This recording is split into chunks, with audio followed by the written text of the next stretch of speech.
On a une exportation sur la Chine qui, elle aussi, augmente de manière considérable, puisque l'an dernier, on a augmenté de 130% les exportations en direction de votre pays, la Chine.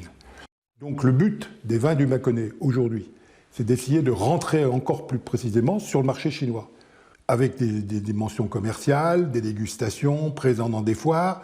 On a été il y a quelques années dans des foires agricoles pour les moutons, par exemple, avec un département chinois, et ça a donné des résultats. Pourquoi ne pas faire la même chose avec le vin, qu'on aille dans des produits, qu'on aille dans des locaux de dégustation, dans les foires, et là, pour augmenter la production, la participation de la France sur les vins chinois. Et par là même, comme on voit cette augmentation et l'envie qu'ont les populations chinoises de déguster nos vins, de pallier à la baisse qu'il pourrait y avoir, si baisse il y a, des États-Unis. Et de faire que, demain, l'exportation des vins du Mâconnais s'amplifie du côté chinois. Je suis viticulteur, je suis président de l'appellation Mâcon. Voilà, et donc si en quelques chiffres, l'appellation Mâcon, c'est 4500 hectares de vignes, 90% en vin blanc. Le reste, un petit peu en vin rouge, mais on est vraiment essentiellement en vin blanc.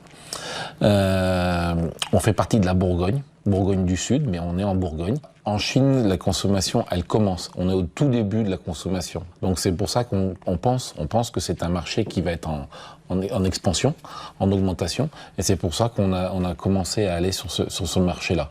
Parce qu'on sent vraiment une demande de la part de la population chinoise. Pour l'instant, ce qu'on sait, ce qui est sûr, c'est qu'on aura la taxe dite Trump, ça devait être 200%, ça sera 20%, peut-être moins, parce que là, pour l'instant, pendant quelques mois, il y a 3 mois de stand-by.